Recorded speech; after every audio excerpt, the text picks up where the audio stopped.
D&D's combat system is very detailed. There are hundreds of spells, dozens of conditions, and a lot of content out there to help you run it. But it's somehow the part of the game that gets boring first. I believe this is because of a central big lie we've been led to believe. So in this video, I will show you what it is, so you stop building fights that feel identical and finally create encounters that surprise your players and stay exciting no matter how long your campaign runs. But first, if we're going to understand what's actually broken, we need to know what the problem is not. So, is it the core combat mechanics? I don't think so. If we're talking about 5e, either the 2014 or 2024 rules, well, the mechanics are brilliant. We have action economy, advantage and disadvantage, which I really love, concentration. I think D&D 5th edition has a very cool combat engine overall. And even if it's not your favorite, maybe you like even more crunchy games. If it was purely a mechanics problem, those systems would be more engaging out of the box. I like Pathfinder and played over 30 systems in my life, but I often got the same feeling of just going through the motions. Okay, so maybe it's your encounter design then. Well, challenge, rating, and terrain definitely matter, and bad encounter design will make things worse. But I've seen encounters that are perfect on paper and still produce bored players. So maybe it's DM skills. Maybe you need to work on descriptions or rules knowledge. I mean, those things help, but boring combat happens even to experienced DMs who are great at all this stuff. So I think there is something deeper going on that sits underneath all these factors. I think it's a definition problem. It's about what we think combat is in the first place, what we assume it's supposed to be, and to understand it, we need to take a short detour through the world of strategy and decision-making. Here's what happens in most D&D combat. The objective is implicitly or explicitly kill all enemies. And when you have a single clear objective like that, something interesting happens. The strategic space collapses. We all love big numbers and high damage. And I'm not saying wiping out the bad guys isn't fun, but when that's the only win condition, players naturally converge on the same approach. Maximize damage per round, disable threats as fast as possible, kill them before they kill us. The path to victory becomes narrow and predictable. And that's not inherently bad. Optimization can be a lot of fun, but when that becomes the default and the whole of combat, it starts to feel repetitive after a while. You're no longer making choices with broad trade-offs, but simply executing a calculation. Superior numbers, fighting the best sequence, and maximizing damage per round to win. Exploration and risk go away and are replaced with which build, sequence, and target give me the best numbers. And that's when things can start to feel repetitive. So, are we doomed then? Is D&D a boring game, camouflaging as a complex one? Well, I don't think so. And we'll move to the solution in a minute. But before, I think it's a good idea to ask, was it always like this? Back in the early days of Dungeons & Dragons, something interesting was happening. Not with the combat engine itself, but with how the rules framed what combat was for. The game mechanics explicitly allowed, and sometimes encouraged, non-lethal outcomes in combat with options like retreat, surrender, negotiation, and morale of foes baked into the rules of the game. For example, the AD&D 2nd edition Dungeon Master's Guide details morale checks for monsters and NPCs, specifying when a creature might flee, surrender, or otherwise change behavior, rather than fight to the death. Over time, especially during the 3rd and 4th edition eras, many groups started to treat kill them all as the default endpoint of every combat encounter. Fewer stat blocks highlighted monster motivations beyond combat stats. And optimization culture grew with, tier lists, damage per round calculations, etc. Combat to the death became the thing most tables did, rather than just one possible outcome. Now, modern editions do include mechanics for morale, retreat, and surrender. 5th edition has rules for this in the Dungeon Master's Guide. There is a big difference. Older editions made these mechanics more central and visible, while modern editions present them as optional tools. So it's not that the combat system itself is broken. It's that the way the rules are structured teaches us to think about combat in a limiting way.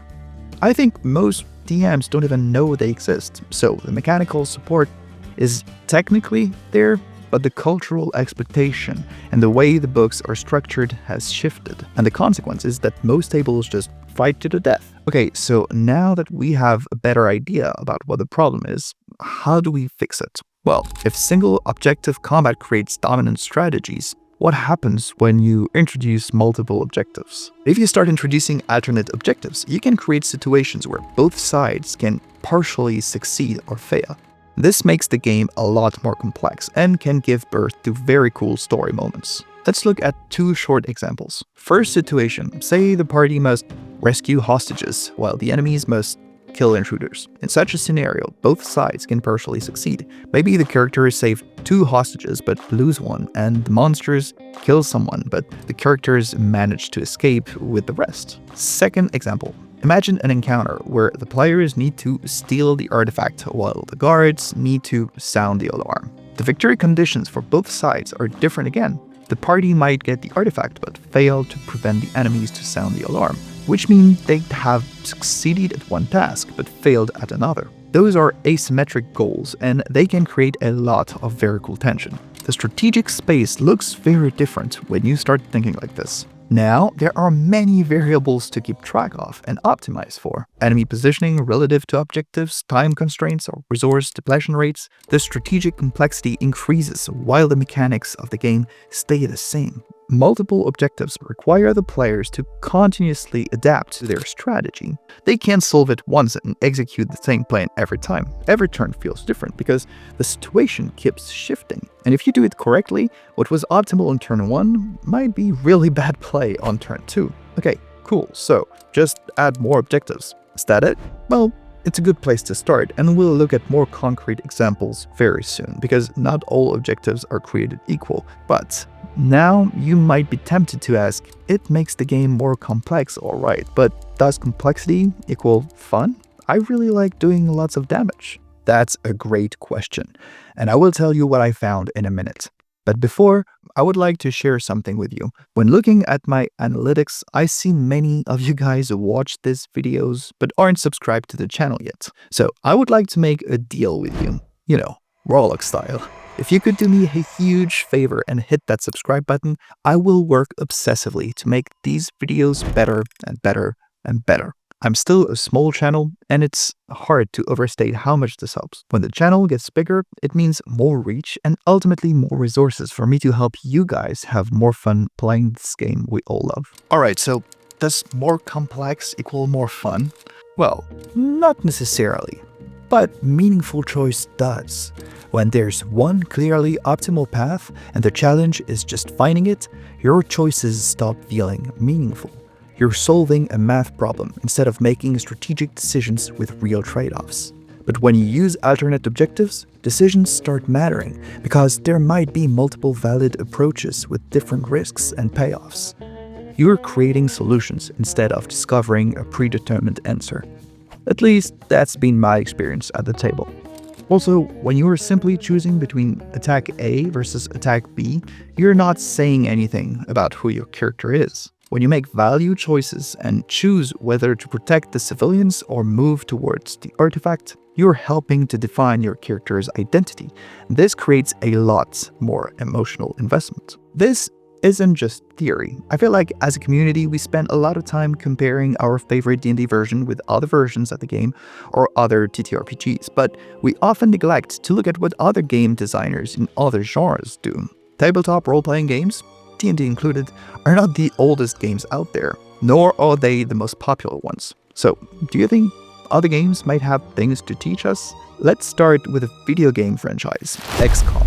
The modern reboot, XCOM Enemy Unknown, released in 2012, popularized the use of turn limits in tactical games. An example would be extract in 12 turns or lose the squad. This simple addition has a deep impact on the style of play. Slow advances and perfect positioning stop being good options because the clock is ticking. So, a defensive playstyle loses value. The player needs to become more aggressive and work on flanking strategies. So if you want to win, you have to start taking risks. Constraints create urgency, which forces prioritization and creates meaningful choices, like a chain reaction. Now, let's jump forward in time with another cool mechanic. Into the Breach was released in 2018 for Windows and then ported to macOS and the Switch later that year. In that game, the player has to fight an incoming horde with 3 giant mechs they control.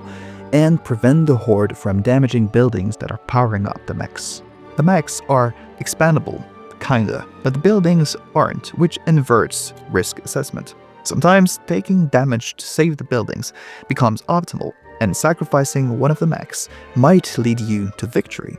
The game forces you to invert your priorities, which ensures different situations demand different choices. The mechanics always stay the same, but what you're trying to protect changes everything, so the game stays fresh every round. There are many other cool examples we could be looking at from video games or other genres of games altogether. But what's the lesson here? Game designers in pure tactical contexts figured out that varied objectives beat single objectives. That's the foundation. But D&D gets more interesting, because it has something those games don't. When your objectives align with story stakes and character values, the tactical layer and the narrative layer reinforce each other. I know different tables play different ways, and that's totally fine. But I believe that when we focus exclusively on the combat as puzzle-to-solve approach, we are leaving a lot of the game's potential on the table. And that's often when it starts feeling repetitive. And it's an easy mistake to make because we play the game with books, and those books spend a lot of time dealing with combat mechanics. But a game that is not fun does not sound like something you'd want to spend time on. So if we are spending so much time playing it, we should see the problem from a mile away and try to prevent it from happening, right? So why do we keep falling into this trap? Okay, so to answer this, I would like to ask you a question. What is combat actually for? Think about it. In novels, combat scenes advance plot, reveal a character, and create stakes. They serve the story. In video games, combat is the core gameplay loop. It's just what you do. It's mechanically satisfying. But what about tabletop role-playing games? Because they have both narrative and mechanical aspects to them. I think that in those games, like D&D, combat is a tool we use to explore agency under pressure. It's where our choices have immediate consequential stakes. But if the choice is always kill them all fast, please, we're not exploring agency, but following some kind of algorithm. We remove the exploration part from this aspect of the game. But when you introduce genuine objectives, combat becomes what I think it should be. A space where values and priorities collide with mechanical constraints. The strategy layer and the narrative layer merge, as they should. Games create meaning through systems that respond coherently to choices. When your strategic choices don't matter because there's one optimal path, the mechanics create no meaning. You're just rolling dice, which is cool, but feels empty. And the cool part is, when you reintroduce meaningful choices to your combats, if the players choose to stand and fight to the death, it hits a lot harder, because now it's a choice. We're killing everyone becomes a statement about values and starts meaning something. Alright, so let's talk about what you actually do at your table. Start with the easiest thing. You just add one sentence. You have 5 rounds before the ritual completes, or any other similar time-based pressure. That's it. No new mechanics or complicated rules. But now, just like in XCOM, conservative play does not sound so great anymore. Players must act fast and can't spend 3 rounds buffing each other and getting into the perfect position. If you need a visual help, here's what you can do.